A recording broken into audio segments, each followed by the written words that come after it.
An intense showdown during an ICE raid in Pico Rivera caught on camera. Yes, after ICE agents arrested a 20-year-old American citizen, tonight hundreds of people took to the streets to protest. And KCAL News reporter Lori Perez is in Pico Rivera with the video that's causing so much disruption. And hopefully we can hear you, Lori, because they're obviously still protesting right now. That's absolutely right, Pat. You know, hundreds of people remain here. They have been here for hours. These are families and children and young people protesting not only what happened here today, the video does show a very aggressive takedown, but more generally what they see as a continuing attack on the community overall. You can hear just how much support they are getting from cars on the street.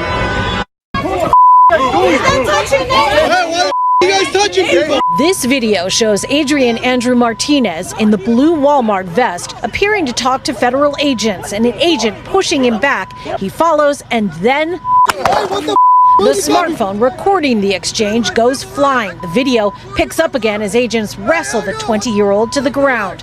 Oscar Preciado was the one taking the video and says Border Patrol tried to grab him too. He grabbed me by the neck and put the other hand behind my neck. Luckily, I was able to get him off of me and kept recording. When he saw I had the phone in I had my camera on, I told him I'm recording this, and that's when he smacked my hand to get my phone out of my hand. Preciado says this all started in the parking lot of the Walmart and Lowe's shopping center on Washington Boulevard. When Martinez was standing up for an older man, federal agents were cuffing, insisting they needed a warrant. And as far as he saw, all Martinez did was talk.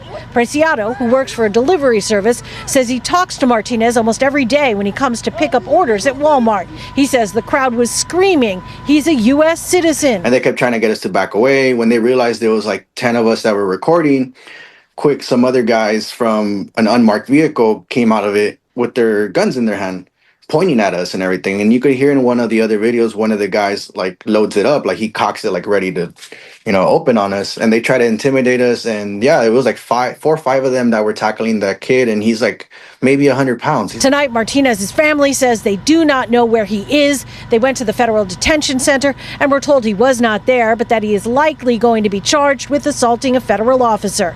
His mom, who confirms her son is a U.S. citizen, is sick with worry and says Martinez is always one to stand up for others. I just want to say that, I don't think that what he did was wrong. We all have freedom of speech, and that's what he was practicing. So, I would tell him that I love him and I hope he's okay, and, I want him home. And his community wants ICE out of Pico Rivera. ICE out of Pico! Now, there are reports ICE detained both Martinez and the older man who he was trying to speak up for. And we've heard they might have taken in others at another spot here in Pico Rivera today. We did reach out to ICE for comment, but have not yet heard back definitively. We are live in Pico Rivera tonight. I'm Lori Perez. Back to you. Lori, thank you so much.